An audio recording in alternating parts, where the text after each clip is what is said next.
জায়গার ছবি আপনাদের সামনে তুলে ধরছি। বোলপুর, রামপুরহাট, সাঁইথিয়া, তারাপীঠ, সিউড়ি এবং লাভপুর।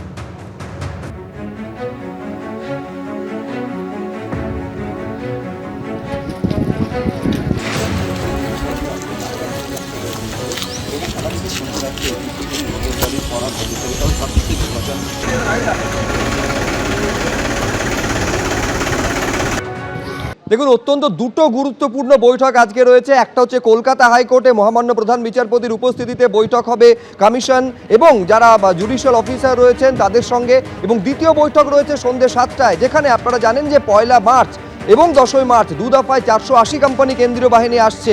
তাদের কোথায় কোথায় মোতায়েন করা হবে, কিভাবে তাদের কাজে লাগানো হবে, সেই নিয়ে নির্বাচন কমিশন এবং রাজ্যের পুলিশ প্রশাসনের মধ্যে বৈঠক, যেটা সময় নির্ধারণ করা রয়েছে আজ সন্ধ্যে 7টা। আমি এই নিয়ে আরো বিস্তারিত জানার জন্য সরাসরি আরেকবার চলে যাব অনির্বাণের কাছে।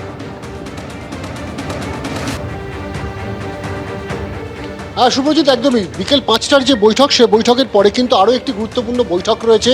আমরা জানি কমিশনের সেই বৈঠক হওয়ার কথা, এবং সেই বৈঠকে কিন্তু রাজ্য পুলিশের ডিজি থেকে শুরু করে কলকাতা পুলিশ কমিশনার এবং যিনি এডিজি ল অ্যান্ড অর্ডার রয়েছেন রাজ্যের, তারা উপস্থিত থাকবেন। কমিশনের সঙ্গে আজকের যে বৈঠক সন্ধ্যে 7টার সময় হবে, সেই বৈঠক কিন্তু মূলত এই যে 1 মার্চ এবং 10 মার্চ প্রায় 480 কোম্পানি যে কেন্দ্রীয় বাহিনী আসবে, সেই বাহিনীর ডিপ্লয়মেন্ট, সেটা নিয়ে একটা অবশ্যই গুরুত্বপূর্ণ বিষয়। সেই বাহিনীর কীভাবে ডিপ্লয়মেন্ট হবে, কোন জেলা সেন্সিটিভ রয়েছে, এবং সবচেয়ে বেশি গুরুত্বপূর্ণ কিন্তু সেটা হচ্ছে যে এই মুহূর্তে রাজ্যের কোন কোন অঞ্চল সবচেয়ে বেশি সেন্সিটিভ হয়ে রয়েছে, এবং কত সংখ্যক ঠিক ক্রিমিনাল যারা এখনও পর্যন্ত জামিনে বাইরে মুক্ত হয়ে রয়েছেন, বা যারা বিভিন্ন ক্রিমিনাল ঘটনা ঘটিয়ে সেগুলোর এখনও পর্যন্ত অ্যারেস্ট হননি, এই সমস্ত তথ্য হয়তো আজকে কমিশনের তরফে চাওয়া হতে পারে। ফলত আজকের যে বৈঠক, সেটা কিন্তু বিধানসভা নির্বাচনের কথা মাথায় রেখে অত্যন্ত গুরুত্বপূর্ণ হতে চলেছে।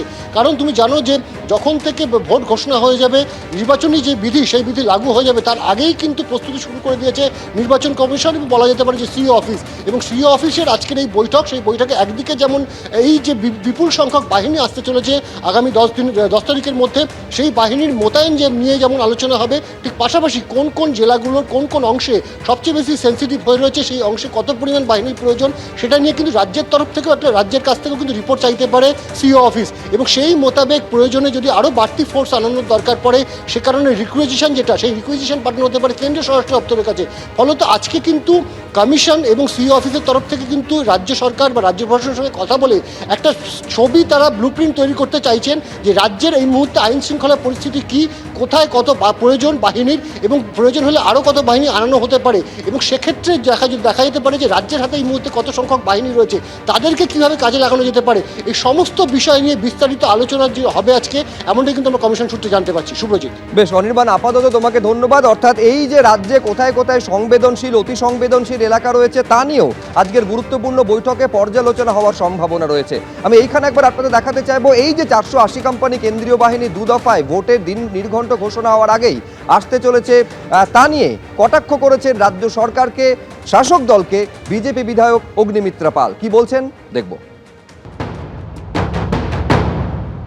মার্চ পাস করে কি লাভ হবে, এবারে আর সম্ভব হবে না। কিন্তু বাকি প্রতিবার তো ইলেকশনের সময় সেন্ট্রাল ফোর্সকে, যেদিকে রিগিং চলছে অন্যদিকে নিয়ে চলে যান, সেটিং করেন, যা যা ইলিগাল কাজ সেগুলো এই মমতা ব্যানার্জির পুলিশ করে।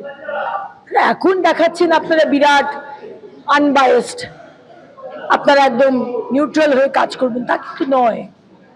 ইলেকশন কমিশনও সেটা জানানো হয়েছে, তারা জানেন।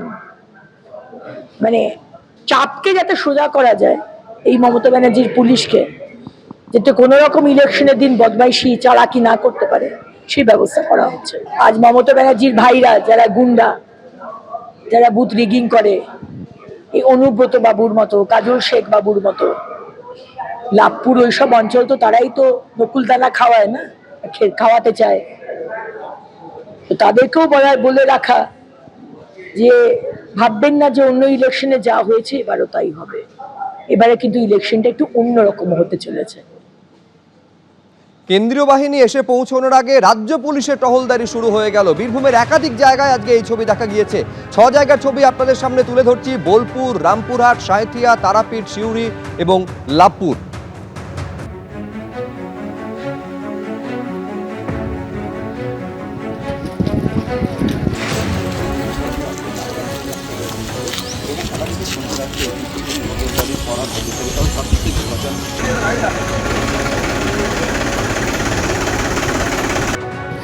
এবিপি আনন্দ, এগিয়ে থাকে, এগিয়ে রাখে।